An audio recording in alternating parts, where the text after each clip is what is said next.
Hello, everyone. Welcome to the 2026 launch of the Doing Good Index. Thank you to all participants joining us from across Asia, Europe, and from other parts of the world too. I'm Manisha Mirchandani. I'm the Executive Director of the Center for Asian Philanthropy and Society, and your moderator today.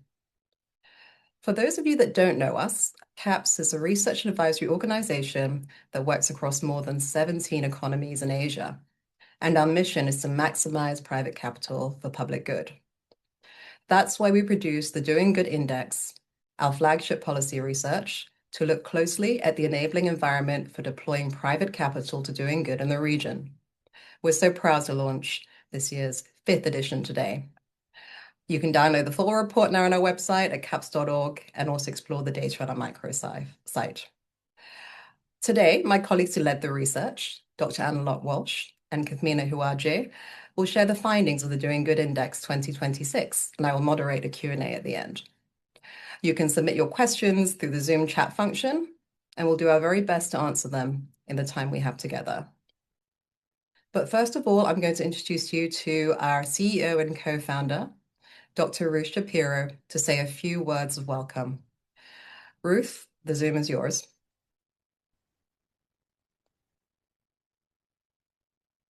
Hello, everybody. It's a pleasure to be here today. I think you heard that Manisha just said this is the 5th iteration of the Doing Good Index, and it just doesn't get old. It only gets better. But what have we learned in 5 iterations, which is 10 years, really? Well, we've learned that everyone in the region has a role to play, that if you build an ecosystem where everyone can join in, it makes it stronger and it benefits everyone. Asia has a humanitarian tradition and values. We work in communities. We know what it takes to come together. And so playing to our strength is what's going to make us improve the lives of our communities, our countries, the region, and actually show the world what working together can look like. When the community works together, everyone benefits. As you'll see today, regulations and policies also play an important role in strengthening the ecosystem. In this 5th iteration, we are confirming the path forward, which is for us all hands to be on deck, that we can all play a role to make our communities thrive and to solve our problems together and for everyone. I want to thank so many people who have been helpful. First of all, the social delivery organizations that took the time to fill this out. If you're on this call today, our heartfelt gratitude for you. We know it's a long survey, takes about an hour, and so for the more than 2,000 organizations that filled it out, we are very much grateful. I also want to thank the community of experts that we have brought together with the help of our partners in each of the economies in which we work. Without your thoughtful advice and wisdom and experience, we couldn't put the index together. Of course, our partners are absolutely integral. CAPS covers all of Asia, and that's a big area, and we couldn't feel like we have our finger on the pulse and really understand without the help of our wonderful partners, many of whom are on this call today. And for you, I am also extremely grateful. But mostly I want to thank the CAPS team who worked for 2 years behind the scene to put this program together, to pull this research together, to do the analysis, to share the findings that we're giving you today. They worked tirelessly all year, for 2 years actually, to bring this work together, and I just really appreciate all their help and their commitment and the continued enthusiasm despite us doing this for a 10-year period. So thank you everyone who's on this call. Thank you to the team. Thank you to our partners, and thank you to all the people in the social sector that are doing really important work in Asia and around the world. Without you, without your help, without your hard work, we'd be in a lot worse shape. So we appreciate you very much. And now I'd like to introduce my colleagues, Annelotte Walsh and Kithmina Hewage, who are going to share with you the findings from this year, Doing Good Index 2026. Over to you. Thank you, Ruth, for those introductory words, and thank you, Manisha, for kicking us off today. I am Annelotte Walsh, and with me is Kithmina, and we are delighted to be sharing the findings of this year's report with you all.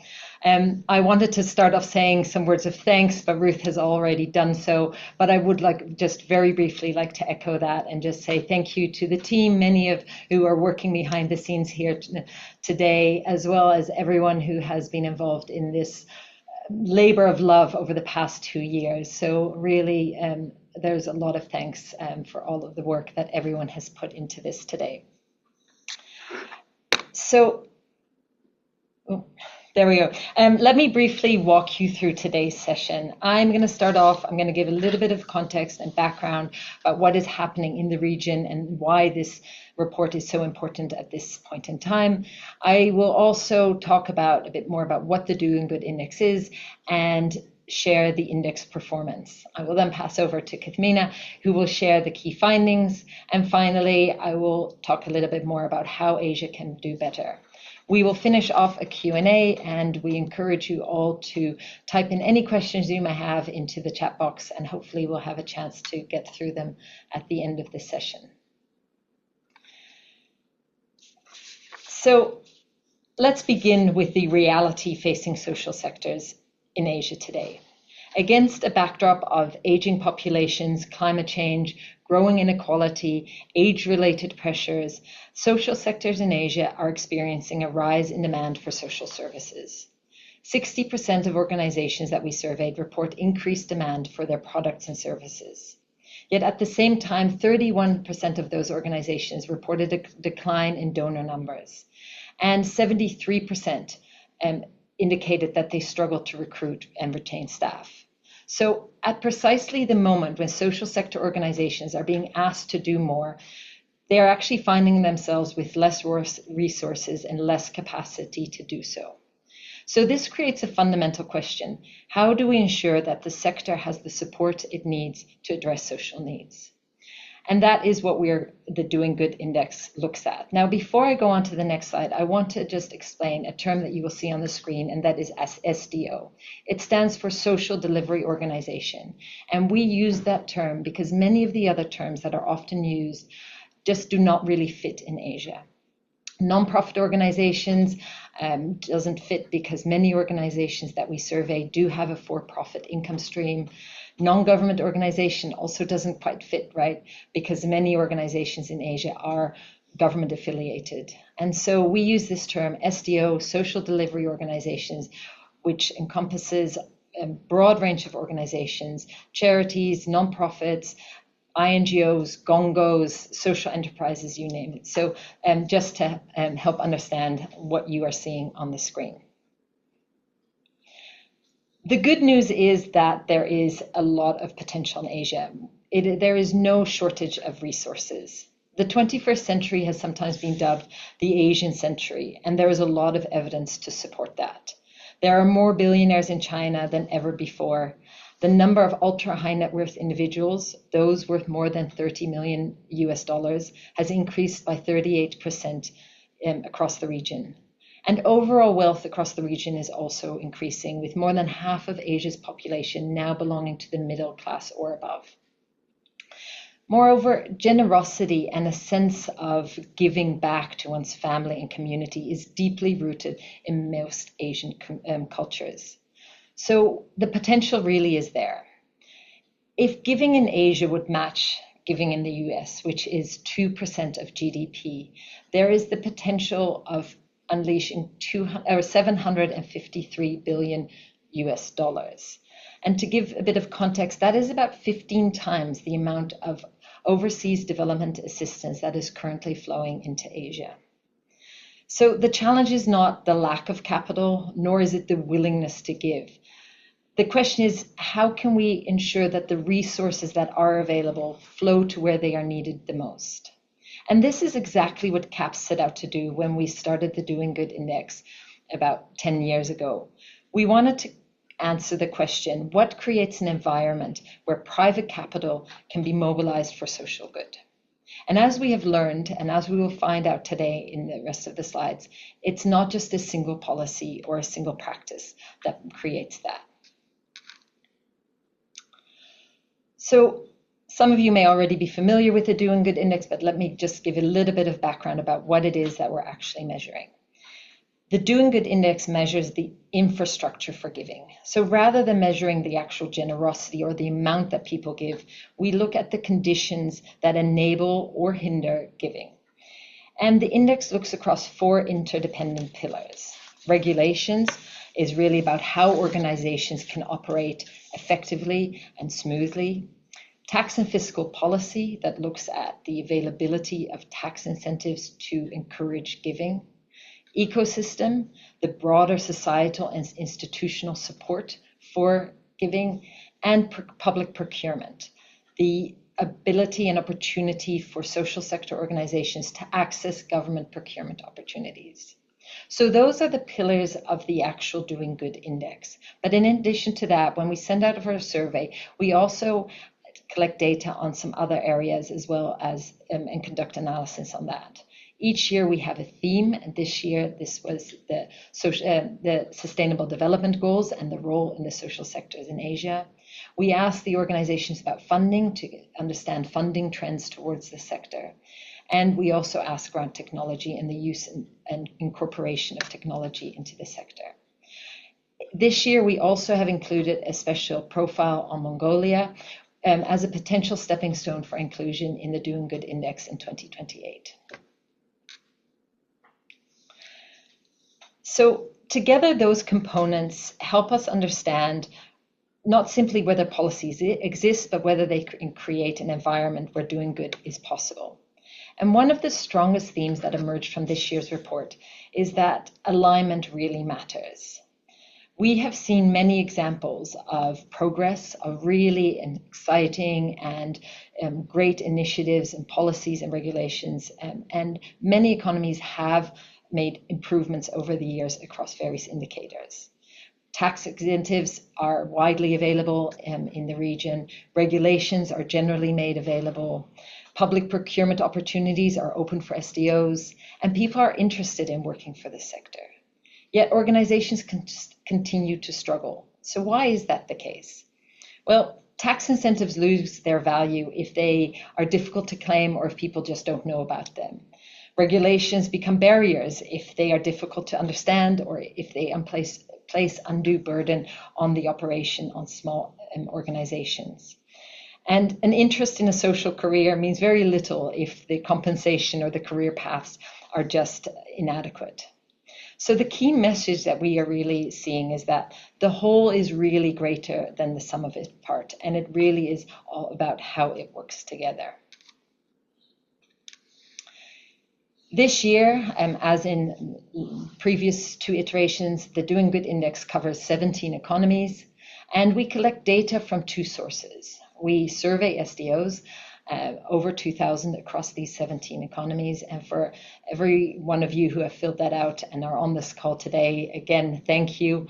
We know it's a long survey, but please know that your information and the answers that you have shared are very, very critical.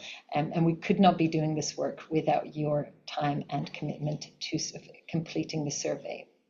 We also interview experts, tax consultants, lawyers, government representatives, social sector experts, and they help us understand really what is happening on the ground and the rules and the rules and the regulations.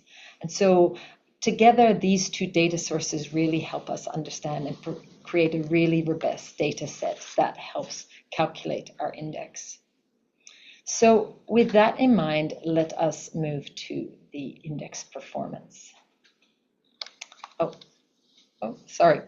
Before I go there, I went a little bit fast there.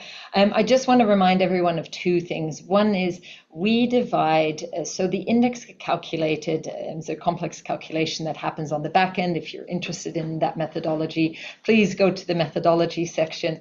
But essentially, the data that we collected gets calculated and all the economies get grouped into clusters. And on the next slide, you will see those clusters. The economies are listed by alphabet. It is not a ranking within each cluster. So I just want to emphasize that. And let's then have a look at this year's performance. So we see the following clusters. Now, for those of you who are familiar with the Doing Good Index and have been following our work, one thing might be immediately obvious, and that is that there is a new category here, Doing Excellent. Now, this is not a new category. It has always existed, but until this year, no economy had reached that threshold and entered into that category of Doing Excellent. But it is amazing to see that Singapore has now entered this cluster, and I'll talk a little bit more about Singapore's performance in a minute. Other than that, we have seen a few other movements. Pakistan, Malaysia, and Nepal, unfortunately, all moved down a cluster. Now, that's not to say that there aren't good things happening there. As we will see, and also when you look at economy level performance, two things can be true at the same time. An economy might have moved down or might be underperforming on certain indicators, while at the same time making a lot of progress in others. So it is important to emphasize that this is, there are a lot of factors at play here, but we'll look a little bit closer at the performance of within these clusters. So, as I mentioned, Singapore is the first economy within the, since the start of the Doing Good Index to enter into this cluster of Doing Excellent. And this is not the result of a single policy or a single action, but rather the result of a slow, deliberate process that has taken place over several years. And if we look closer, three factors really stand out. Firstly, Singapore has created a highly enabling policy environment with clear regulations, openness to foreign funding, and some of the world's most generous tax incentives. In addition to a 250% tax incentives for individuals and corporate giving, there is a corporate volunteer tax for companies who have their staff volunteer for nonprofits. There is also a family office tax or a philanthropy tax for family offices that give. So these are just some of the examples of policies that they have implemented that have helped towards this performance. Secondly, there is a strong collaboration between government and the social sector, supported through regular engagement, grants, and initiatives such as the Singapore Matching Grant.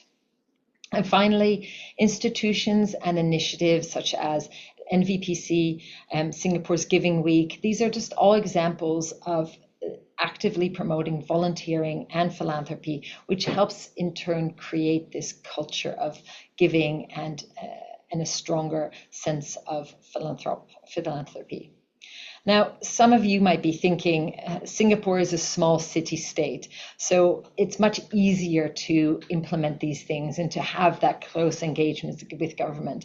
And yeah, to some extent that's true. Singapore has roughly 2,800 charities. Compare that to Hong Kong, which has about 10,700, although if you include all the subsidiary organization, we're looking at actually more than 18,000. In India, we're looking at, I think, by some estimates, 3 million charities. So, of course, it's difficult to compare, but nevertheless, there are some really important and valuable lessons that can be learned from Singapore's story about how coordinated policies, partnerships, public engagement can really strengthen the sector. But let me just also say, just because Singapore did really well and is now in this category, that doesn't mean that there are no challenges in Singapore. There is still a very long registration process in Singapore, and it also faces, amongst other things, a lot of challenges when it comes to talent and recruitment. So as I said, there are always, and even in the case of Singapore, still areas where it can improve. The next two clusters contain economies that have many of the building blocks in place, but where alignment across the systems remains incomplete. So Chinese Taipei remains in the doing well category. Similar to Singapore, it benefits from strong regulations, attractive tax policies, and it has one of the strongest procurement environments across the region. However, there are challenges around some regulatory complexity, there is a lack of public trust, and talent shortages continue to hold it back. Doing better cluster includes China, Hong Kong, Japan, Korea, and the Philippines. These economies generally have functioning regulatory frameworks, tax incentives, and government support mechanisms. However, performance tends to be uneven across the pillars. So there are challenges such as foreign funding, funding restrictions, trust deficits, and talent shortages. And almost all of these have weaker procurement systems that limits their overall performance. So overall, across these, the key message is that economies have many strengths, but there's potential for stronger alignment across these indicators. The final two clusters highlight economies where progress is being made, but significant structural barriers remain. The Doing OK cluster includes Cambodia, India, Indonesia, Malaysia, Sri Lanka, Thailand, and Vietnam. While regulatory and tax incentives are still developing or slightly underdeveloped in these economies, many of them actually perform quite well when it comes to some of the ecosystem indicators. So that is important to know, and an interesting finding that perhaps society is ahead of some of the regulatory and policy environment or frameworks. But procurement opportunities and accessibility remain a common challenge across this group of economies. The Doing Good Index, or the Doing Not Enough cluster, includes Bangladesh, Nepal, and Pakistan. These economies continue to face more restrictive regulatory environments, weaker tax incentives, and limitations on foreign funding. And while there are signs of progress, and I want to specifically mention that Bangladesh has made significant progress in terms of its own performance compared to the year before, structural challenges across multiple pillars do remain. So together, these clusters remind us that improving the enabling environment requires improvements across multiple areas. But these clusters only tell half of the story. And even though there is a lot of differences between the economies, there are some findings that are applicable across Asia. And for that, I'm going to hand over to Kit, who will share a bit more about those. Thank you, Annelotte. Hello, everyone. Welcome to the Doing Good Index webinar from around the world. It's a pleasure to speak to you all. I'm Kithmina Hewage, Director of Policy Engagement at CAPS. I would like to remind you all, and if you have any questions, please include them in the Q&A section, and we will answer them at the end of the session. So what I'll do right now is, as Annelotte mentioned, speak a little bit about some key findings from a regional lens. We will be doing dissemination events at an economy-specific level, and then we will talk about economies and what is unique to those economies during those events later on during the year. So to start with, the first finding is something that Annelotte has already mentioned around the policy and regulatory infrastructure. So the policy and regulatory infrastructure exists, but they are not necessarily working together. So, for example, the average time taken to register an SDO has fallen from 124 days in 2020 to 91 days in 2026. And 15 out of the 17 economies now mandate 5 basic forms of reporting, and this looks like the submission of annual reports and audited accounts. And what these requirements do is creating the building blocks of an accountable and structured social sector. For example, in 2020, only 11 out of the 17 economies required these basic forms of reporting. And it's good to see more economies taking up and adopting such measures. But practical challenges exist. So as you can see on the screen, 56% of SDOs say that laws are difficult to understand, 40% find claiming tax incentives difficult, and 54% don't have tax exempt status despite being available to them. And this demonstrates the disconnect we see in many Asian economies between formal regulations and processes and the on-the-ground experience and realities for the social sector, and the importance of aligning across an ecosystem to develop that framework overall. The second finding is about trust. And trust is high, but unfortunately it's fragile. 96% of SDOs we surveyed said that they felt generally trusted by society, but only 43% said that they were fully trusted by society. And unsurprisingly, we see quite a lot of variation across different economies as well. And trust deficits also exist between SDOs and the government. So, for example, only 36% of SDOs reported that they were fully trusted by the government. And at the same time, we also observe that the underlying ecosystem is weakening. So positive media sentiment has declined from 38% in 2024 to 32% this year, and talent shortages persist at 73%, which demonstrates the challenges that the SDOs in Asia face. And you might wonder, why is trust important, right? Because I think the importance of this is because SDOs work very often with marginalized and vulnerable communities.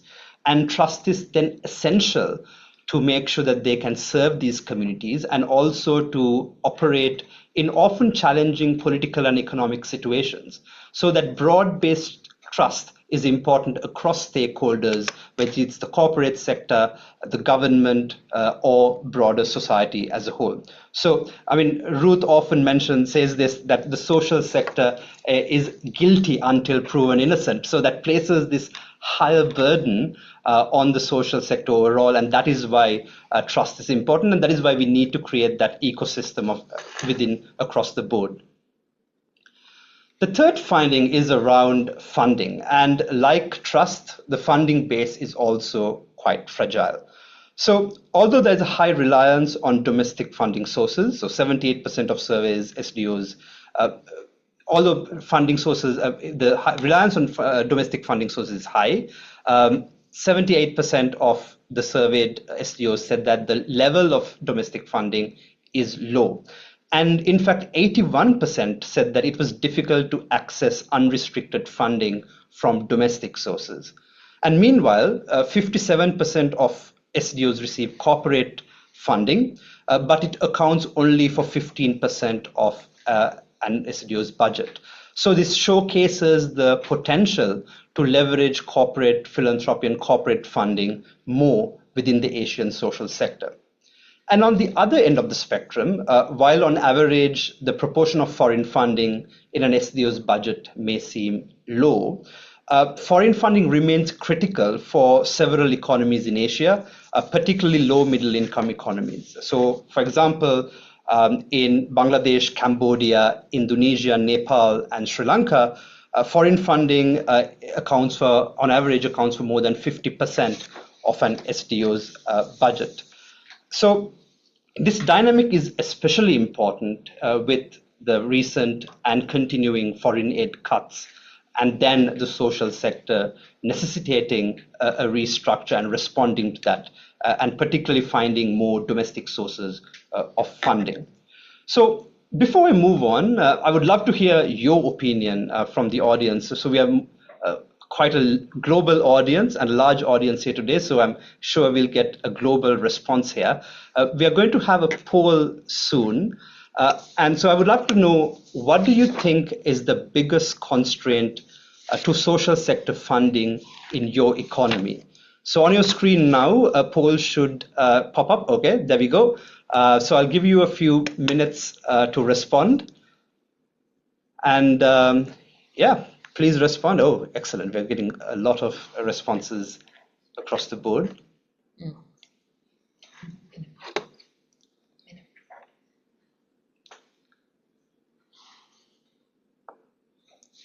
All right. I feel like a game show host right now, watching the results come in. Or like election night.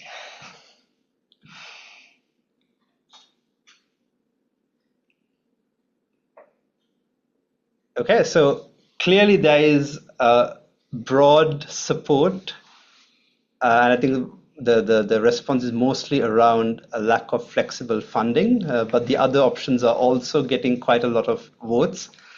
So I'll give you, so the poll will close in about 10 seconds time. So if you haven't responded already, please do so.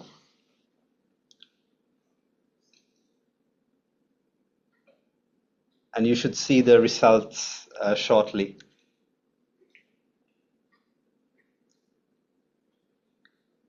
Great.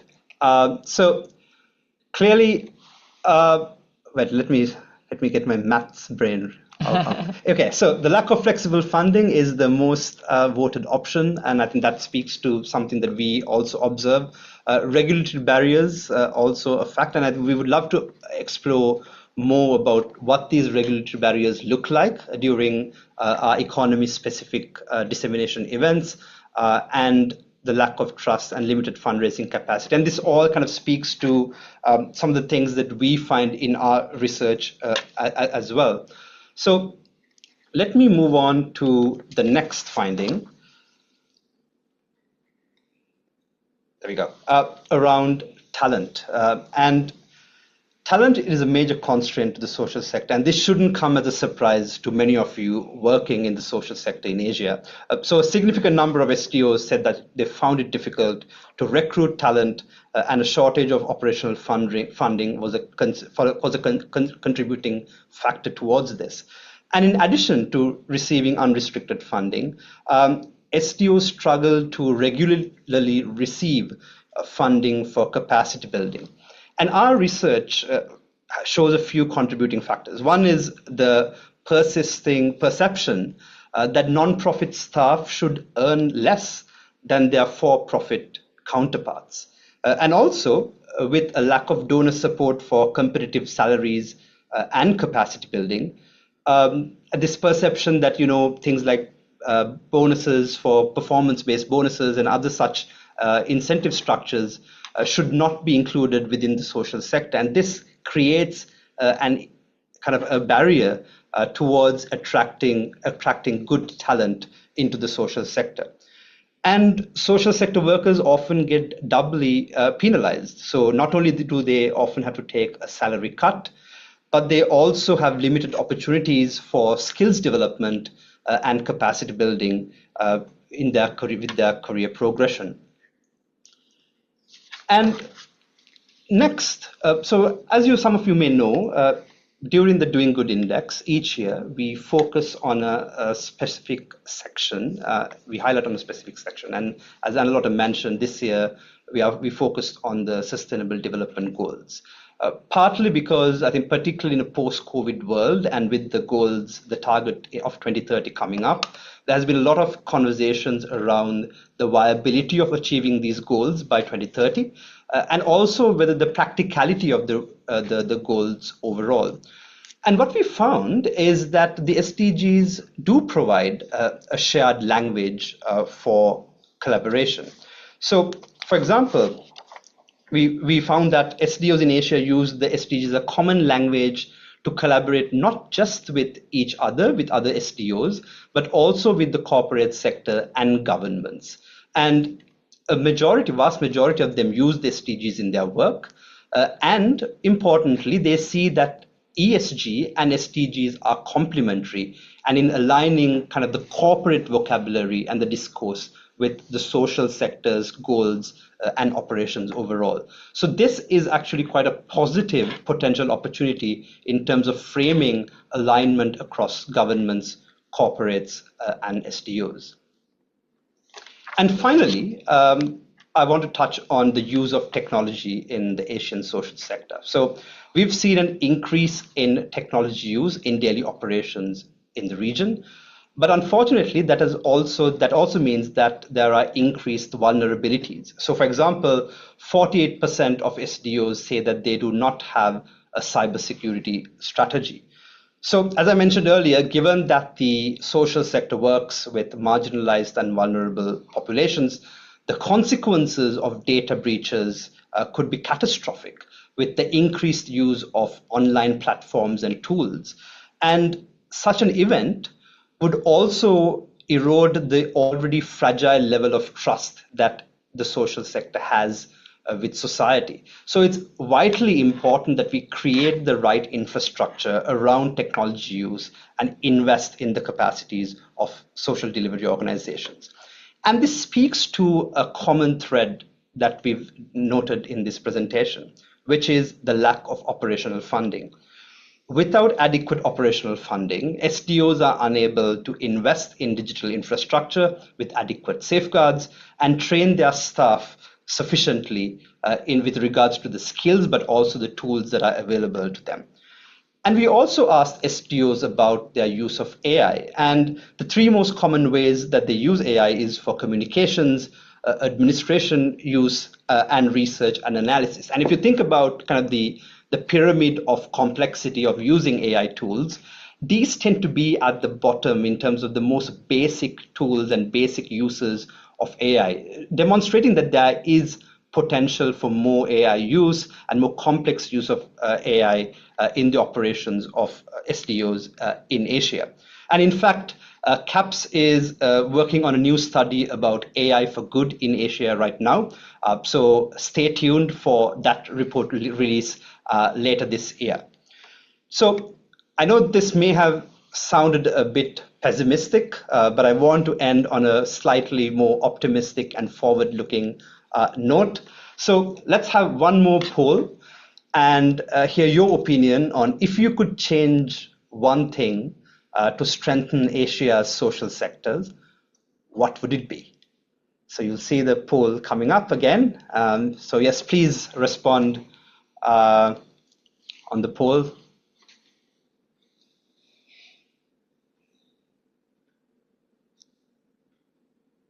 This is like watching an F1 race now between two options. Yeah. Oh no, I think there's a strong lead.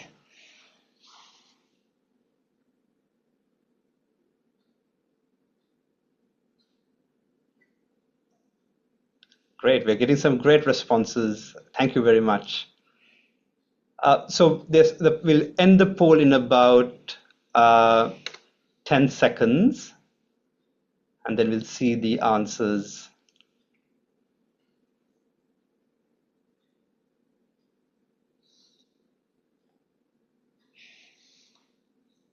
Okay, yeah, so it's very clear that all of you think that more investment in talent and capacity is undoubtedly going to change changing Asia's social sector in the future. I think that is clear, and I think that is what we've been focusing on as well. And to move forward and talk about how Asia can do better, I'll hand it back to Annelotte. Thank you, Kit. So I think there is a common theme, and I've said this before, but Kit's insights kind of reinforce that there's no shortage of generosity, no shortage of resources, and no shortage of commitment, both to those working in the sector and those giving to the sector. But what we do need is for the systems to work better and for the dots to be connected. So what do we need? Oh, sorry.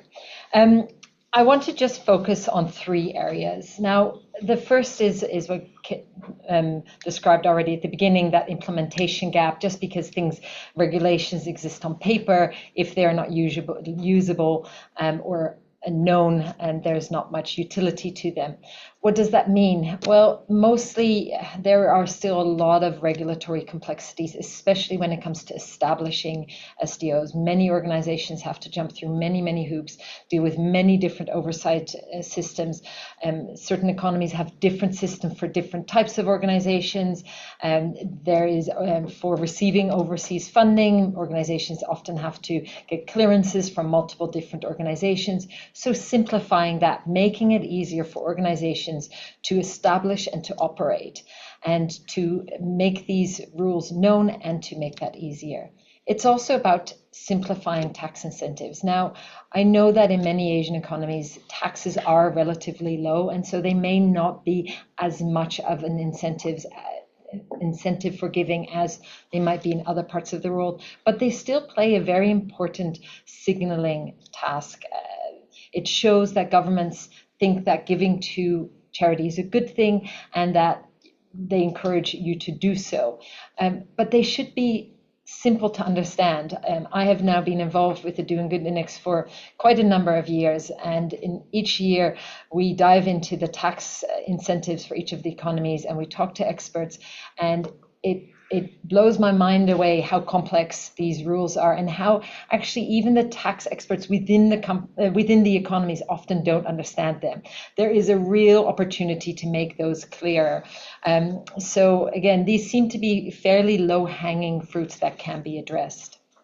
Secondly, it's about strengthening the different foundations within the ecosystem. Now, this is almost an intangible but interrelated web of different components that all support each other and all build on each other. The first is around talent. Now, we've seen this already, but it's really important to build not only the pathway starting at the educational level, having opportunities for degrees in social sector jobs and nonprofit management, but also having opportunities for volunteering and engagement at that kind of tertiary education level. And then ensuring that as this becomes a pathway or a career path, that there are opportunities and that these are appropriately paid for. Another point is around media engagement. Kit spoke about this already, but hearing positive stories, and not just about the scandals, but hearing about the good that organizations are doing, can really help build the image and help build people's support for organizations. And organizations themselves have a role to play in that as well, to share their impact stories, to first measure their impact and then to share that and to engage with social media or traditional media to make these stories known. Recognition for good, whether it comes from institutional recognition or corporate recognition, but really making doing good and volunteering a common thing. There are some really low-hanging fruit here, which you can read about in our report. For example, a Giving Day is an example that we see in several economies, whether it's a day or a week, but where there are significant resources mobilized. Often these are supported or at least affiliated with government, showing that there it's like a national event, and it really is a great opportunity. Singapore, for example, the Singapore Giving Week mobilizes a lot of resources and a lot of volunteers. In China, the 10 Cent 99 Day generates huge amounts of resources. So these are just examples that other economies can learn from. Finally, find ways to unlock available capital. But it's not as simple as just saying, hey, let's turn on the taps and it will just flow. But it's thinking about how we can do this. Are there different tax incentives available that might be able to incentivize different pockets of money? Are there ways that we can diversify the donor base? For example, we recently published a report on diaspora giving that looks into the opportunities for the overseas diaspora base to leverage that as a source of philanthropic funding, and how we can enable that more into the region. And it's also about making more flexible funding available and enabling that cross-border giving.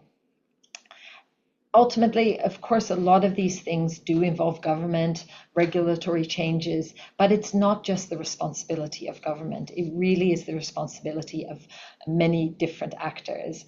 The organizations themselves have a role to play in ensuring accountability, good financial management, telling their stories. Donors have a role to play here. The media has a role to play. So it really is a all of society approach here. The good news is that the building blocks really do exist in all the economies in Asia. It is just a matter of ensuring that they work together more effectively. Now, that brings me to the end of the formal slides, but I do want to just talk a little bit about something that we also have now. Our report is available, and we will be sharing a download link, I think, right now. But we also have a microsite, and I think I'd really like to direct your attention to this because it's a great tool to explore our data. We have a data dashboard where you can select the Asia average or your economy, and you can compare select data points between years and economies. And there's a real wealth of data there because there's only so much that we can share now. And even in a report, we cannot have all of our data points included. And you can also look at country profiles. These are available if you scroll down on the homepage at the bottom. You can click on each of the economy names and a screen will pop up where you can compare insight, or you can see data for your specific economy and compare that over time, and providing a really good insight about what is happening in each of the different economies. So I think personally it's a really great resource. I hope you do too, and I encourage you all to check it out, and of course also to download the report. The slide, the QR code for the report and the microsite are here. We also encourage you to sign up to our newsletter and follow us on socials. As Kit already mentioned, this is only the beginning of our kind of dissemination efforts. We are doing road shows through the rest of the year. I'll actually be speaking tomorrow in Korea and sharing the Korea Insights with our partner organization, the Beautiful Foundation in Korea. So that is just the kickoff of many other events throughout the year, where we really look at the economy-specific story and what and engage with local stakeholders about what we can do in each of the places. Now, I'd like to invite Manisha to come back on, and we can hopefully dive into some of the questions that we have. Manisha, I believe you have been keeping track of those. I have. First of all, thank you both. And as Annelotte has shared already, this really just touches the surface of the key findings coming out. Please dive into the report, play with the data on the microsite, and I'll do my best to get through most of the questions. There are quite a lot today, but you can always reach out to us. We have an email address we'll share, research@caps.org. If you have any more specific questions, our team will endeavor to answer those. I'm going to start today with some of the very good questions coming in from our Q&A. So I'm going to start with one that comes up every time. So I'll start with this one. Annelotte, why do we do the DGI every 2 years and not every year? Okay, well, I think there's two reasons for that. Let me start with one, which is that change actually happens fairly slow. The things that we measure, regulatory frameworks, taxes, trust, these don't change overnight. And so collecting the data and analyzing this every 2 years gives us a window, a more kind of appropriate window to track and measure that change. The other reason is a bit more practical. The Doing Good Index is a really robust piece of research that from data collection and surveying and expert interviews and analysis. That all takes time, and we are also a fairly small team. So as much as even if it would be desirable to do it every year in terms of change, that would be a big feat. And so I think doing it every 2 years finds that really good balance between making sure that it's really remains a really robust data set, as well as a good time frame to measure that change. Thank you. And I think it also speaks to two things that I see. The team is crunching away this data over a 2-year interval, and I think we keep hearing time and time again about, philanthropy and the importance of patient capital, right? That these things take time, the investments take time to have impacts and effects, and policy change too. So that's one piece. And the other thing I've noticed, Annelotte, is you mentioned a couple of examples in speaking, but if people go to the report, the 2-year cycle also allows us to see what are the emerging innovations. In the past few years, we talked about there's a tax to incentivize volunteering amongst corporates that's come up in Singapore. There's these really interesting hometown taxes that have come up. You can only really spot those innovations and what's coming up by doing the longitudinal view. So that's another reason for the 2-year cycle. Thank you for that question. All right, I'm going to move on to Kithmina, and we've got a couple of questions here around funding. Singapore does not just do well in the Doing Good Index, it does pretty well in a lot of indexes and a lot of measures across the world, and Annelotte talked to why that is. But, one reason is the funds are available to do good things with. So for higher income countries, of course, there are other levers to pull. Kithmina, how can the lower income country economies on the index improve without the major fiscal resources that the likes of a Singapore or other wealth hubs can have? Because some of them have actually done quite well in the index. I'm curious why that is. Yeah, that's a great question. In fact, that's a very common question we get when we speak to governments, particularly in middle-income economies. And I think there's a misconception around that philanthropy only responds to tax incentives. And I think that is wrong, particularly in an Asian context, because Asian giving is more linked to community needs.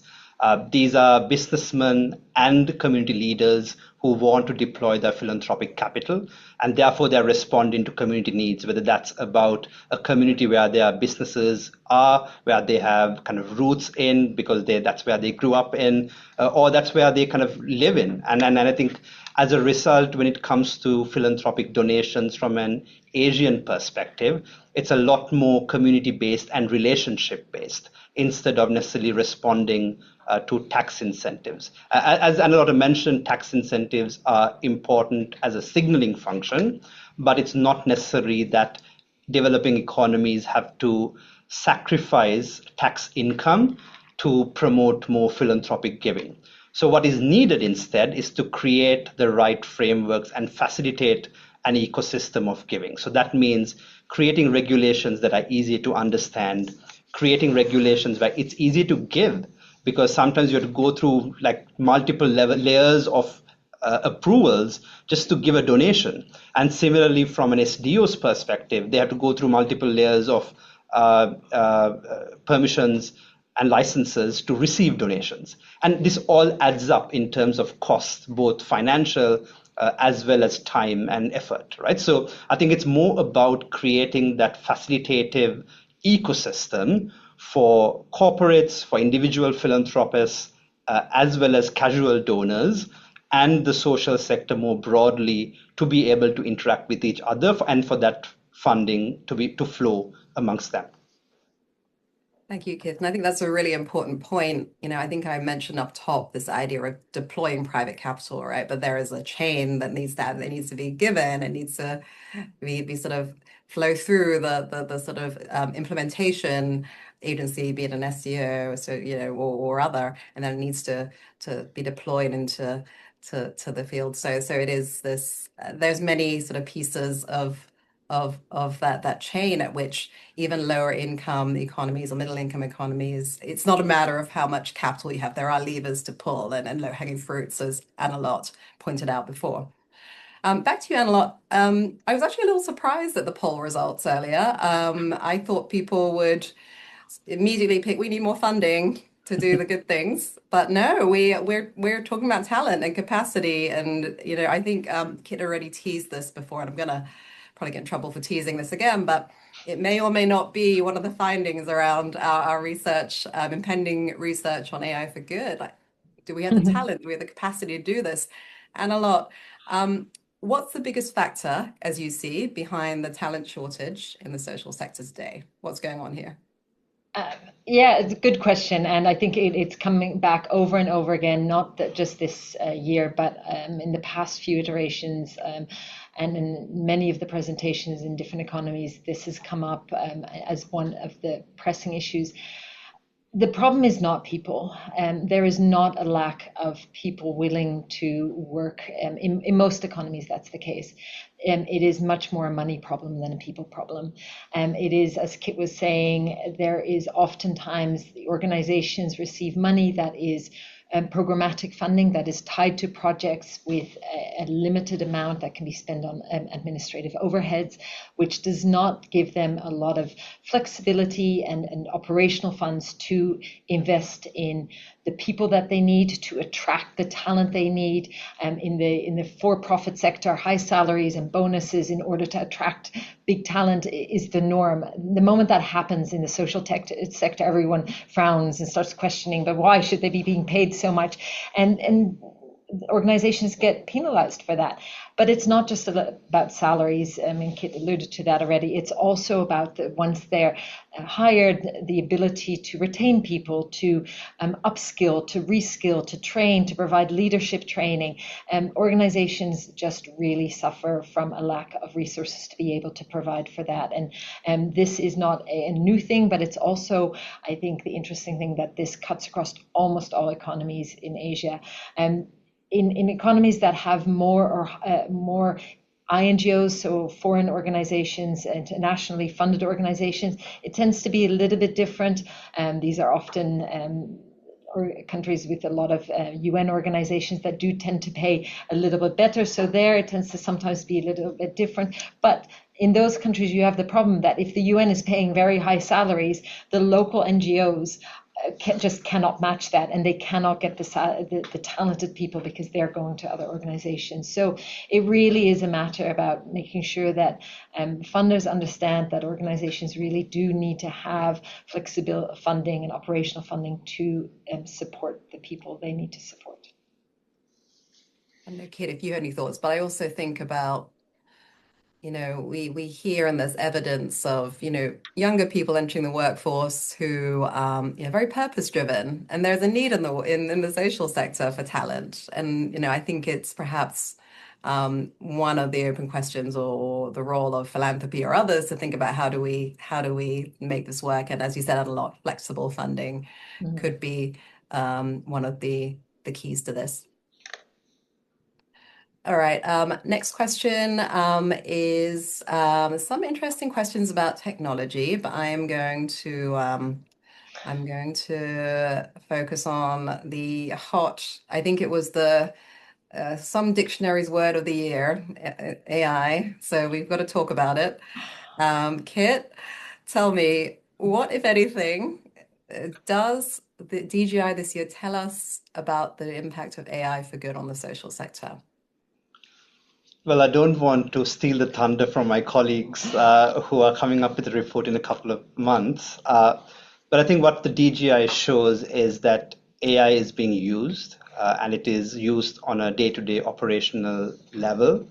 So I think basically using things like ChatGPT or Gemini to do basic research, to kind of edit and use, kind of come up with prompts for social media posts, communications, administration, and so on. But that's around the level of it being used by the social sector on a day-to-day basis. And then there are a few things that are affecting this. One is capacity, but also in terms of knowledge and the tools that are required. So for example, if you think about it, you need a lot of digitized data to actually do heavy analysis on data on the work of a social delivery organization, and to then make sure that it kind of responds, to develop AI chatbots that are kind of working with rural communities. And we see examples of this, and our report that comes out will talk about these projects, and there are some great examples across Asia. But on a much more general basis, I think what's lacking is that infrastructure, both in terms of the funding to invest in that infrastructure, but also funding and the knowledge to invest in the people who need to use those tools for their operations. And and as a result, I think what we need to see is that there is a growing disparity between certain SDOs that get the funding to utilize these tools versus the ones that don't. And that is something that we need to be mindful of moving forward. Thank you, Kit. And we may get in trouble for revealing so much, but stay tuned. As Kit said, there will be much more to share on that in the coming weeks. So Kith, Annelotte, and I are, I don't know what the word is, veterans at CAPS. I've returned to CAPS recently after a stint away as executive director. Annelotte's been, as she mentioned, with the index for a few iterations. Kit was actually on the other side. He was one of our partners in Sri Lanka before he joined CAPS. So we all have been around the block with the index in different ways. So we've got a longitudinal data set. We've seen the index through multiple iterations, all of us. So I'm going to start with this was quite a nice question, so I'm going to open it up to all of us. What has surprised us over the years? Right, we've been doing this for a long time. We've seen this longer term change that we've been trying to capture. I'll start, and then I'm going to hand it over to the two of you. For me, it was, as Kit mentioned, every edition we do a topical set of questions that supplement the core questions, and we asked about SDGs this year. And I'll be honest, I was a little, why are we doing SDGs? We're not going to, the goals are very, everyone's a bit sort of down about reaching 2030. There's other things going on in the world. What's going on? And I was very pleasantly surprised to see how much in the survey and in the quant data, it was coming out as some framework for social sector to work with governments, to work with the corporate sector and have a shared language. Because often, when companies work with nonprofits and you get government people, we're often talking a different language with different acronyms and different jargon. So it really feels like if one thing has come out for me that's been really interesting and surprising, the SDG framework, how it builds on ESGs and how it can facilitate cross-sector collaboration, which we all know is so critical. That has been a nice surprise for me. Annelotte, what's your veteran viewpoint? Yeah, thank you. I love this question. But there's obviously so many data points, and I'm actually trying to rack my brain to know the exact number, which I can't remember. But the thing that I, not just this year, but also actually, last iteration was very pleasantly surprised about, and it's a very positive thing. It's the optimism. So we ask, as one of our questions to the SDOs, how do you feel about the future of your organization, and how do you feel about the future of the social sector in your economy? And the percentages there of organizations that feel positive about their organization and about the future of their organizations are actually really high. And I think it's a really positive message there, because there is this tendency, especially when you're going through all these slides and the problem of funding and the problem of regulations, and there's a little bit of the sense of doom and gloom of like everything is bad. But I think it speaks to the resilience of these organizations and the passion and dedication of everyone on the ground, that even despite it all, everyone is really committed and feels positive. And I really think that is something that I have enjoyed seeing. It surprised me a little bit, but at the same time, I think it also speaks to the strength and the resilience of the sector. Yeah, and from my perspective, I think what has not surprised, but what I've seen kind of evolve is the interest in domestic philanthropy by governments. And I think that is driven by two factors. One is the more wealth being kind of coming up in Asia, with particularly the middle class in Asia, and governments realizing that they need more sources of development finance. And just taxing more and getting is not going to help, because as a macroeconomist, that creates inflation. Really, if you tax more, and just taxing doesn't solve all problems, but rather governments are getting creative in understanding the value of philanthropic capital that can come in different ways. It can come through traditional philanthropic grants. It can come through impact investing, even from the diaspora who are living abroad and want to give back to support development challenges, to address development challenges in those economies.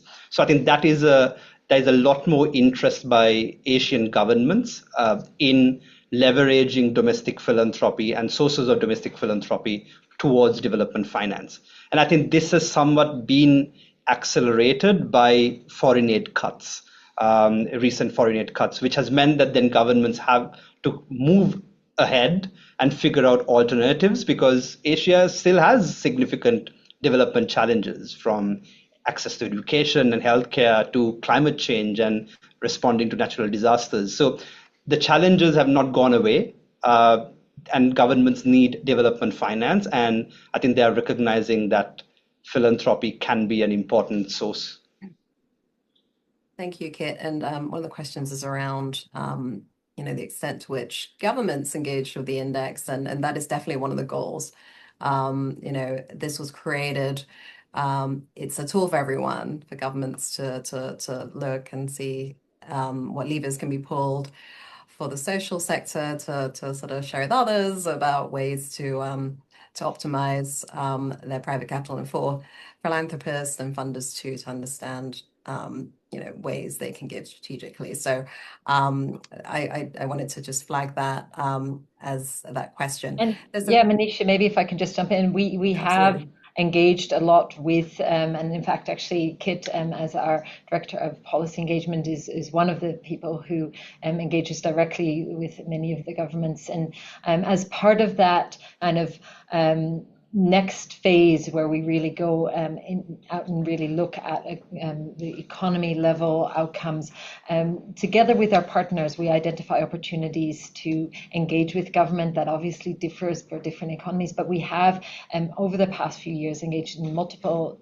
different government and government departments, had conversations with them to help showcase some of the things that could be done. So yeah, just wanted to highlight that. Thanks for mentioning that, Annelotte. We're sending Kit and Annelotte and myself. We're going to roadshow. We may be in your economy. We're not, we won't make it all 17 as much as we'd like to. But one of the activities that will be coming up this year is we'll be traveling to some of the economies, working with our partners to share the findings. And that's another touch point for governments, local SDOs, and others, funders, to learn more. So keep an eye on CAPSA's social media, LinkedIn. That's where we'll be sharing. I've had a few questions also about how can we find this recording and summaries and insights from when we share. We'll be posting it in due course. And as always, check our socials, LinkedIn, Instagram, etc., and our website and our YouTube channel. We will be sharing all these and keeping you posted as we go on our roadshow. I have a few more questions. A couple of them are about the methods. I'm going to, there's two things on that. One, we do have quite a detailed methodology description in the full report. Please reference to that. There is an executive summary too. For all of us who do not read long reports, there may be a few of us here. I know you're all going to go away and read. How many pages is it? There it is. Beautiful. 116 pages. You can read that, or you can read what I'm going to read. It's our executive summary. It's 4 pages. Please read both. There you go. So, there is a detailed methodology in the back for those, the questions about methodology. Who enjoy methodological writing. And as I mentioned, research@caps.org. Please email us if you have any questions. Our team will endeavor to get back to you if they can. I'm going to have a couple more questions here. I'm just going through and seeing the really good questions come up, and I do want to allow for that space. Oh, this is a very good one. So we've all talked about trust here and how important it is. And I know one of the founding reasons for doing the index is how do we start to contribute to that environmental trust, right? And then that's a big premise of this work. Can either of you talk to how trust has been built in some of the sort of the economies that have been doing excellent and doing well? What is it that stands out? How are they able to build trust in a way that others can learn from? I can kick off and please jump in. I think before going in the specifics of say, Singapore, I think it's important to understand that I think trust when it comes to the social sector is similar to trust between two or more individuals. It doesn't happen overnight. It can be very quickly broken down, but it takes a long time to build up. And it's not just one thing. You can't regulate for trust. You can't just say, and now you are trusted. It takes a lot of efforts by a lot of different people that are all interrelated to build that. So it's a slow and gradual process that involves many different things. And I think when it comes to Singapore, and I think it's very much about the government has acknowledged the importance and recognizes the role that the social sector as a whole and SDOs in their individual capacity play in supporting what the government is trying to do in addressing social needs. And they see them as a partner and as an important player.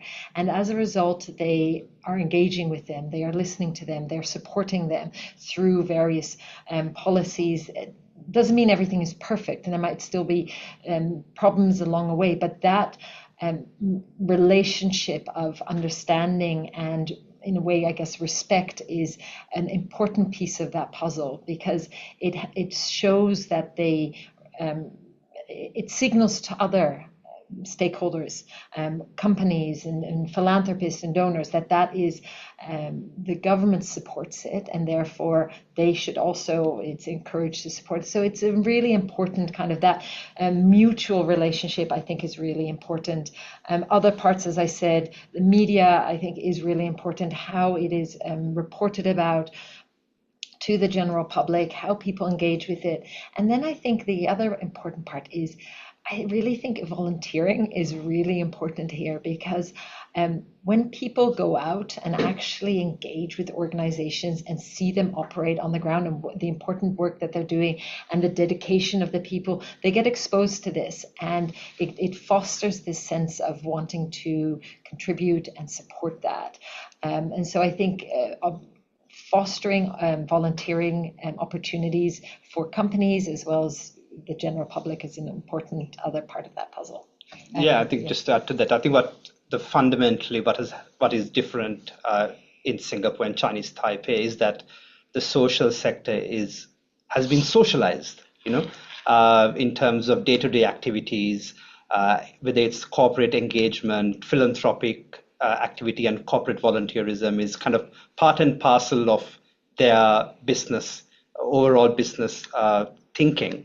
And similarly, for example, in Chinese Taipei, the social enterprise sector is very vibrant, and similarly in Singapore as well, where there are opportunities for government procurement from them, and there are specialized policies trying to incentivize procurement both from government as well as from the private sector, from social enterprises. So this all creates that ecosystem of the different stakeholders finding easier linkages and finding a common kind of normalizing the relationship instead of creating barriers and stressors in trying to develop that relationship. And I think that is what puts them that's what develops that trust over the years. Thank you, Kit. I think both of those points are good. It's, as you said, it's not something you can regulate. It's something you build, and it's those bonds, right, that you're sort of, and those connections to philanthropy. I think one thing that springs to mind for me is something that I've seen and I feel is really interesting. I think corporate philanthropy is not just about giving money. There's ways that you can volunteer with the community, sort of align your business models and giving with community needs. And trust is when you're actually part of the process, and when all society is involved, as Annelotte said, that trust builds because you're rowing the same direction. And I think that also has some contribution to Singapore's success, that they've been very successful at fostering that. A few more questions here that I'm going to flag. I hope everyone has downloaded the report and read it, and there's a few more coming in. So let me, this is an interesting question. And I think this is something we think about at CAPS too. the theme of our annual report was for 2025 is illuminating new ideas for a new era. And this question sort of relates to that we are living in sort of different times and in complex times. We've had the geopolitical disruptions of late, post-COVID. The foreign aid sort of cuts have happened, and that sort of changed the dynamics of funding in Asia. There's ongoing conflict. Someone's asking in the chat about whether we think that what effect that is having and sort of what this means for the field for philanthropy. And that's perhaps a broader question. I don't know, Kit, I don't know if you've had any observations about that. How much time do we have? I know. This feels like a 2 minutes, university Kit. lecture that I can give Please, about. I think that's just a very interesting. Thank you for whoever shared that, because that is we have this index, but we're living in different times, right? And I have thoughts too, but I'll welcome you to share, Kit. No, I think it of course has an impact, and countries, economies are looking more at domestic solutions for domestic challenges, and part of one of the solutions is philanthropic capital, and I think economies are recognizing that they can't rely on, what was considered traditional frames of aid and development finance and development kind of engagement, that they need to figure out ways of solving problems. So one is trying to figure out the funding part, but also that is also why I think a lot of Asian governments are now looking towards social enterprises more, as a means of employment generation, but also as a means of solutions generation. So they're trying to kind of, through the startup social enterprise ecosystem, trying to figure out ways that are sort of innovative solutions to engage and address some of these long-standing development challenges. And we've done some research around this. I think that is a consequence of shifting global political trends, and governments responding to that.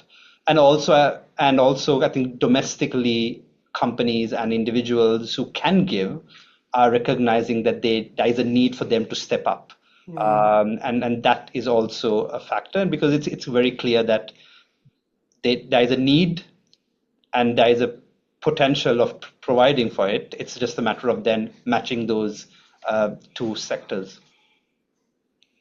Yeah, I agree, Kevin. I think as well, this is, in some ways, the index and looking at Asia is more relevant than ever, because there is an impetus to find solutions from within. And this is what the work of many of the great social enterprises, nonprofits, other SDOs are doing, and sort of finding innovation from within Asia for challenges we face here. So I think in my mind, the global conflict is a challenge, but an opportunity for Asia to look inward for the solutions we need for the complicated problems of the world today.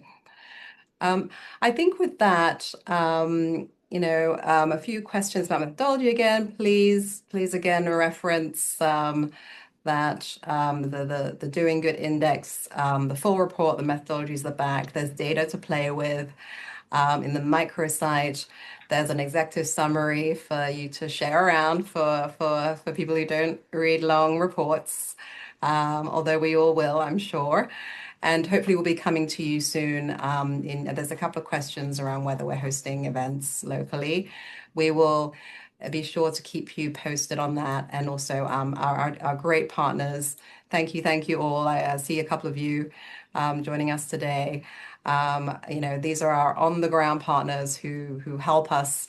They're the experts. They sort of help us to take the pulse of SDOs across 17 economies at a scale that we could not do alone. So we work with them as well on sharing the insights locally. So and you can see in our report who they are. Thank you all. We couldn't do this without you. I think with that, we'll take this opportunity to wrap things up. And please contact us at research@caps.org if I wasn't able to get to your question. Our team will do our best to get back to you, and hopefully you can find the answer that you're looking for as well amongst the many resources available on our website. Please share the index. It's intended, as I mentioned, it's a tool for policymakers who want to act, for philanthropists who want to give more effectively, and for social sector leaders who want to make the case for the conditions you need to thrive. We hope this will propel the conversation forward. And we hope to see many of you soon in your economies and continue the conversation with you. So keep an eye out on LinkedIn, on other channels. Thank you all, and take care. We'll see you soon. Bye-bye. Bye. Bye.